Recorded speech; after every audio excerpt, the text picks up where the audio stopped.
Mengapa ada kelompok jemaah haji tertentu yang bisa berangkat haji tanpa melalui masa tunggu?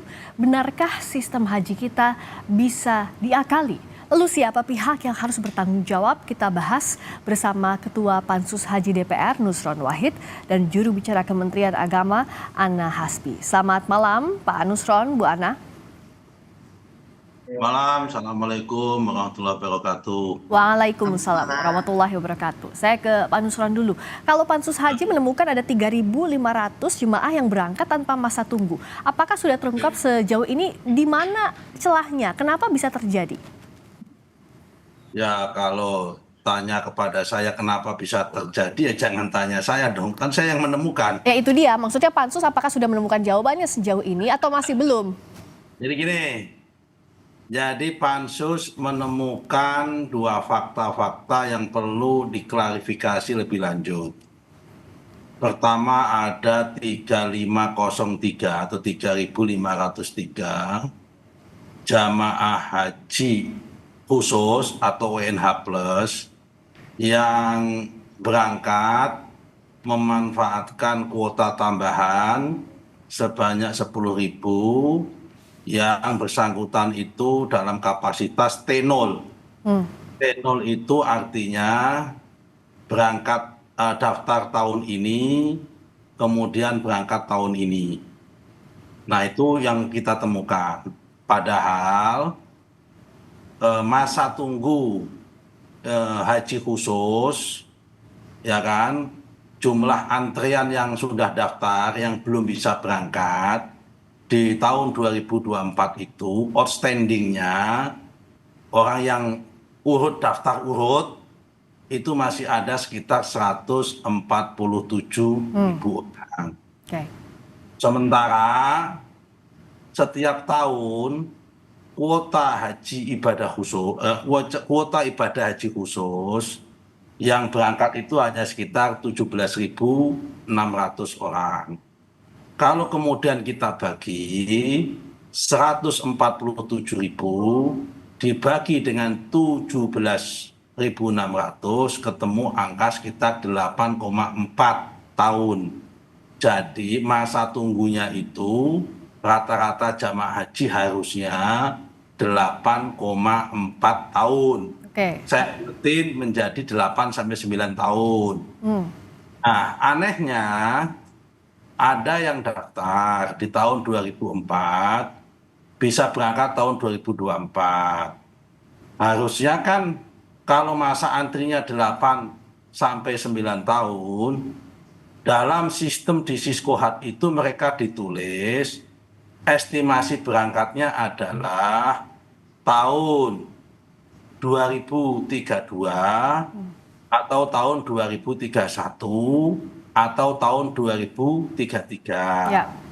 Tapi di dalam sistem Siskohat itu sudah kita lihat dari angka 3503 itu semua ditulis estimasinya itu berangkat 2026. Itulah kemudian yang kita tanyakan kemarin ke Siskohat itu, ini ada kesalahan apa? Kesalahan dalam verifikasi, ya kan? Orang daftar di tahun 2024, harusnya ditulis estimasi berangkatnya tahun 2031, 32 atau 33, kok ditulis tahun 2026, sehingga dia alasannya karena yang berangkat tahun 2025 itu tidak ada yang ambil semua, maka ini bisa melompat. Gitu. Oke, tapi melompat itu harus membayarkan biaya tertentu gitu Bang Nusron? Kami belum menemukan soal bayar tertentu, baru dugaan. Oke. Ini yang lagi mau kita klarifikasi pada rapat besok. Besok kita akan rapat di cross check apakah yang model-model seperti ini apa kok bisa ya kejadian seperti ini, apa pasalnya, apa sebabnya, itu satu. Yang kedua yang kita temukan ini tambahan haji reguler. Haji reguler kan juga dapat tambahan 10.000. Ya. 10.000 itu kan kalau dibuat prosentase dari 203 kali 10.000 itu kan jumlahnya 4,6%. Ya. Ya kan, jadi dapat tambahan 4,6%. Ya. Kalau kita mengacu pada Undang-Undang Haji, pembagian kuota itu kan harus transparan, proporsional, meliputi semua wilayah dan sebagainya. Harusnya setiap kabupaten dan kota itu mendapatkan 4,5% dari total kuota yang sudah dia dapat. Oke. Misal, Mhm. Kabupaten Kudus lah katakanlah, dia mendapatkan kuota SIS, kuota yang sudah definitif diputuskan itu 1.400. Ya. Harusnya karena ada tambahan kuota 10.000 ini, dia dapat tambahan 4,6%. 4,6% dari 1.400 ketemulah angka sekitar 48 sampai 51 orang. Oke. Tapi saya tanya di Kabupaten Kudus nggak dapat. Tapi Oh. ada kabupaten lain yang numpuk dapat Dapat. banyak dari angka Oke. itu. Loh, ini gimana Hah. pembagiannya? Nah, Apa orang sekabupaten Kudus itu semua tidak ada yang mendapatkan kuota. mampu membayar di dalam tambahan tahun itu? Ya. Kemudian di Kabupaten Demak dan Jepara saya tanya juga tidak dapat. Oke. Nah, tapi ada kabupaten tertentu yang reguler dapatnya banyak numpuk. Ini yang Oh. harus kita cari apa motif menumpuk pemberangkatan yang tambahan ini kok tidak merata. Oke. Ada kabupaten yang dapatnya banyak, ada kabupaten yang Ya. dapat. Apa motifnya? Oke, saya tanyakan ini ke Mbak Ana. Ini Silakan. dari temuan itu apa yang sudah diupdate sejauh ini, yang sudah di follow up oleh Kemenak? Apa yang jadi kendala sebenarnya? Apakah betul ada intervensi di Siskohatnya, dan kenapa tadi bisa kuotanya menumpuk di satu daerah lain tidak kebagian? Oke, makasih Mbak. Jadi sebetulnya bukan ada intervensi, itu saya bisa bantah gitu. Untuk soal yang angka 3.500 Tidak ada ya? Itu dipastikan tidak ada intervensi? Dipastikan tidak ada intervensi kalau misalnya untuk pengurusan yang haji khusus itu. Jadi yang ada adalah seperti tadi di dalam tayangan itu sudah dijelaskan oleh Pak Marwanda Sopang bahwa memang ada beberapa tahapan dalam pemenuhan kuota haji khusus. Jadi di tahap pertama itu maka dia adalah yang berangkat itu adalah yang memang sesuai dengan urutannya yang ada kita bilang di lunas tunda. Jadi yang harusnya berangkat kemarin tapi mungkin masuk ke dalam cadangan. Nah, itu dia yang masuk. Itu ada tahap pertama. Oke. Lalu tahap ada sekitar 13.000. Nah, ketika dibuka di tahap pertama ini kan kita mulainya dari Desember, di awal Desember 2023 ya. Ya. Nah, di tahap pertama itu ada memang jamaah-jamaah yang bisa tertolak oleh sistem misalnya gitu. Jadi ada yang namanya istilahnya gagal sistem. Ditunggu maka ada tahap lagi kedua. Nah, yang gagal sistem ini boleh masuk lagi gitu ya. Mungkin ada syarat istiqoah yang tidak yang waktu itu belum masuk gitu. Mungkin ada syarat lain gitu. Nah, yang gagal sistem ini masuk lagi ke tahap 2 lalu dipenuhi. Masih ada sisa kuota. Nah, ternyata mungkin ada lagi yang terlempar. Nah, yang terlempar itu macam-macam alasannya. Seperti tadi saya katakan, mungkin ada istiqoah. Kedua, mungkin juga dia pernah berhaji kurang dari 10 tahun gitu, atau usianya tidak cukup. Nah, itu dia akan tertolak oleh sistem. Maka nanti diisi lagi. Terus sampai tahap akhir, diisi terus. Di tahap paling akhir, tahap kelima itu masih ada sisa kuota. Nah, akhirnya gitu sisa kuota ini dasar hukumnya adalah mereka yang sudah punya nomor porsi, artinya memang sudah ada di Sisko Patuh itu, dan dia jamaah itu siap, jadi ada kesiapan dari jemaah, juga ada PIHK. Jadi dia memang ada di tahap paling akhir, yaitu antara bulan Maret sampai Juni gitu ya. Jadi itu yang diisi gitu terus. Nah, itulah akhirnya jumlah di total itu 3.500 gitu. Jadi dia mengisi secara otomatis sistem itu akan naik. Yang atas tertolak misalnya karena ada kegagalan, nomor berikutnya naik. Nah, tapi Mbak Ana, 3.500 itu apakah dimintai biaya tambahan lagi? Setahu saya sih enggak ya gitu, karena memang penyelenggara itu kan haji khusus itu ada di travel gitu. Kalau dari Kemenak memang tidak ada tambahan apa-apa. Kepentingan kami adalah penyerapan kuota supaya maksimal, karena ini juga adalah saran dan rekomendasi dari evaluasi tahun lalu dari DPR sendiri gitu.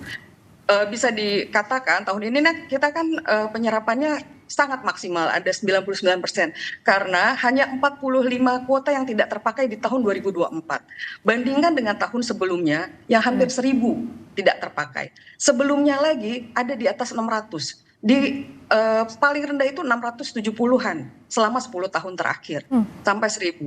Jadi tahun lalu sebetulnya kalau kita ingat, Pak Marwan sendiri bilang, Pak Iskan sendiri juga pernah bilang juga kemarin di sidang pansus, lalu Pak John Kennedy gitu, tahun lalu tiga-tiganya menyarankan supaya memaksimalkan kuota ini. Kalau memang tidak bisa diserap di kuota reguler, maka seraplah di kuota khusus, dan itu yang sedang kami usahakan sekarang. Oke, Tak. Kenapa? Oke. Sampai situ dulu, Mbak Ana, kata Mbak Ana tadi, Bang Nusron, nggak ada intervensi atau dijaminkan dan tidak ada biaya tambahan. Lalu ini sudah by system. Jadi kalau tertolak sistem ada layer-layernya sehingga transparan. Bang Ini Nusron, Mbak ya, silakan. nah, sistem itu dibuat oleh manusia tergantung SOP-nya. Jadi saya sudah baca surat edaran yang dibuat oleh Direktur Penyelenggara Ibadah Haji Khusus maupun Direktur Penyelenggara Haji Dalam Negeri. Itu menurut analisa kami ada unsur memojokkan jamaah dalam posisi sulit. Sehingga memang membuat tidak ada pilihan lain. Ya kan? Ini contoh begini, saya kasih dulu ilustrasinya supaya pemirsa ini jadi paham. Kuota tambahan itu sudah diputuskan tanggal 15 Januari. Ya. Melalui KMA atau keputusan Menteri Agama 130 tanggal 15 Januari. Ya. Pemberangkatan jamaah haji terakhir secara administrasi itu tanggal 5 Juni. Ya. Jamaah haji terakhir. Oke. Which is ada waktu selama 5 bulan lebih, hampir 6 bulan, 6 bulan kurang 10 hari. Ya, itu untuk ngasih pengumuman. Tapi ketika ada PIHK atau penyelenggara atau travel lah, travel ngajuin kepada tim verifikator di bawah penyelenggara ibadah haji khusus itu, ada yang di ACC, ada yang tidak. Padahal mereka juga memenuhi syarat yang sesungguhnya. Oke. Dan yang tidak di ACC, yang di ACC pun itu ditaruh di corner atau dalam posisi sulit. Artinya seperti apa? Diminta hanya melengkapi, melunasi dalam waktu 3 hari. Oke. Jadi dalam waktu singkat itu harus melunasi. Ya, kalau jamaah biasa, kalau misal dia di travel itu harganya 25.000. Ya. $, ada 20.000, ada 30.000. Kalau menambah uang segitu dalam waktu 3 hari. Dari mana uangnya begitu ya? Itu kan kalau yang haji itu pejabat-pejabat Kemenak atau anggota DPR mungkin bisa. Jadi ini problemnya adalah pemerintah tidak ngasih kesempatan kepada mereka yang sudah nomor urut khusus, yang nomor urut yang harusnya tahun 2005. Kalau enggak tahun 2026, kalau enggak ada tahun 2026. Untuk melunasi dalam jangka waktu yang lebih lama begitu ya Bang Nusron, saya tangkap di situ ya. Untuk melunasi bisa dalam waktu jangka lama itu. Oke, nah saya tanya akan terserah, bentar dulu tak jelasin dulu supaya singkat, dipersingkat dulu. Oke, dipersingkat Mbak. Kasih contoh, kuota itu 10.000, ya kan? 10.000 kuota ini. Yang harusnya berangkat tahun 2025, menurut keterangan Pak Jajak siapa, Jajak Jailani atau siapa itu, salah satu direktur di situ itu mengatakan berapa kuota yang harusnya jamaah yang udah daftar yang harusnya berangkat tahun 2025. Oke, tapi itu dia katakan ada 9.000, Pak. 9.400 sekian. Dari 9.000 itu yang mengambil ada 5.000 sekian. Ya. Terusnya kemudian yang tahun 2006 ditawarin. Harusnya tawarin lagi tahun 2007. Masa sih dari 147.000 jamaah yang udah daftar, antri, kemudian bilang nggak mampu memenuhi semua sehingga harus ada yang T0, Oke, nah jadi Gimana sih letak oke, nah saya tanyakan ini ya, Bang Nusron ya ke Mbak Ana. Tadi sudah dijelaskan lengkap sama Bang Nusron. Ini, Saya yakin dia nggak paham itu Anda soal beginian itu. oke silakan Mbak Ana. Bukan, jadi begini, memang kan alasannya memang ketika orang tidak berangkat tidak selalu masalahnya di biaya, Mas Nusron, gitu kan ada hal-hal lain, gitu. Ada yang memang tidak berangkat karena misalnya karena dia tertolak sistem, misalnya oh anaknya nggak boleh berangkat, ya udah jadi satu keluarga dia tidak usah aja dia mundur, gitu. Itu kan ada berbagai macam alasan, gitu. Nah, kalau kita bicara haji khusus, sebetulnya memang waktu yang diberikan itu maksimal 7 hari, gitu, bukan 3 hari sebetulnya. Gitu. Jadi untuk di tahap-tahap terakhir itu ada. Di awal itu dia dibuka, lalu dibuka lagi. Tahapnya jadi banyak, panjang. Seperti tadi saya katakan, tahapan itu dimulai dari Februari sampai ke Juni gitu. Nah, itu kan ada berbagai macam ada beberapa waktu. Sorry ya, saya potong sebentar ya. Mohon maaf. Singkat dulu, Bang Nusron, silakan. Ya, saya potong sebentar. Di Siskohat itu sudah ada daftar by name, by address. Semua calon jamaah yang berangkat. Jadi listing customer-nya, kalau dalam bahasa ekonomi sudah ada. Ya kan? Kalau pemerintah itu memang mempunyai rasa awareness, rasanya itu adalah mempertimbangkan dan mengutamakan jamaah. Karena pemerintah itu mempunyai listing jamaah tadi itu dan lengkap by name by address. Harusnya apa? Itu mereka itu ngirimi surat satu persatu pemberitahuan. Oke, jadi dalam jangka waktu yang lebih lama tadi. Dengan kuota tambahan ini Anda mempunyai hak untuk berangkat. Oke, baik, ditangkap sampai situ Bang Nusron. Silakan Mbak Ana dijawab. Ini kita bicara haji khusus atau haji reguler nih. Memang di dalam haji khusus pun di Siskohat itu ada namanya. Oke, baik, ditangkap Bang Nusron. Nah, kalau selama ini itu sudah saya sampaikan di dalam pansus. Oke. Apa alasannya? Oke, baik, Bang Nusron. Direkturnya mengatakan kami hanya memberitahukan kepada pihak travel. Oke, baik, Mbak Ana sekarang dijawab, silakan. Mbak Ana. Karena memang kalau begitu, dalam undang mendingan ubah saja. Oke, baik, Bang Nusron ditangkap sampai sana. Itu pelayanan travel. Oke, saya ke Mbak Ana. Mbak Ana silakan dijawab apa sebenarnya yang jadi kendala? Kan udah ada by name, by address-nya. Bukan kendala memang. Sebenarnya memang di undang-undang kan untuk penyelenggara haji khusus itu adalah tanggung jawab travel. Jadi kami berkewajiban mengumumkan kepada travel dan travel itu menyampaikan. Ini berbeda dengan haji yang reguler. Haji reguler itu menjadi tanggung jawab memang pemerintah. Sehingga itu dia mengirimkan itu surat satu-satu lewat kantor Kemenak. Nah, kalau travel memang penyelenggara, menurut undang-undang memang seperti itu. Kalau dirasa undang-undang itu tidak sesuai gitu, ya mungkin memang ini saatnya kita mereview kembali gitu. Apa sebetulnya wewenang dan tugas Kemenak itu tanggung jawabnya sampai mana gitu untuk di haji khusus gitu. Oke, terakhir Bang Nusron, apa yang akan didalami, apa yang akan dikejar oleh pansus DPR di DPR besok? Nah, pertama begini Mbak ya. Singkat saja tapi ya Bang Nusron, sudah habis waktu kita, silakan. Pertama, tidak ada undang-undang haji yang melarang bahwa Kemenak itu memberi pemberitahuan. Ya, tapi tidak ada yang melarang dan tidak ada yang mengatur gitu kan. Artinya kalau nggak ada yang melarang itu boleh. Reguler, dalam undang-undang itu kalau nggak ada. Oh ya boleh. Betul. Ini segala masalahnya adalah pemerintah merasa punya tanggung jawab. Oke. Pemerintah merasa dirinya mau hadir kepada rakyat apa tidak. Oke, baik. Kalau kita berpikirnya seperti itu berarti jamaah mengalami pembiaran, berarti rakyat negara tidak hadir. Semua dikuasakan kepada travel, sementara travel. Tapi kan peraturan mengamanatkan negara dan kita sudah melakukan sesuai dengan amanatnya itu memberitahukan pada travel. Ini undang-undang nggak mengatur itu. Yang mengatur itu kewajiban. Keputusan dirjen. Sama keputusan direktur. Oke, nah soal regulasi ini nanti akan dibahas, pasti ini akan dibahas oleh pansus haji DPR, termasuk apa yang jadi kendala sebenarnya pintu masuknya dari 3.500 kuota tadi yang harus dipertanyakan. Baik. Ini kan baru yang ibadah. Baik.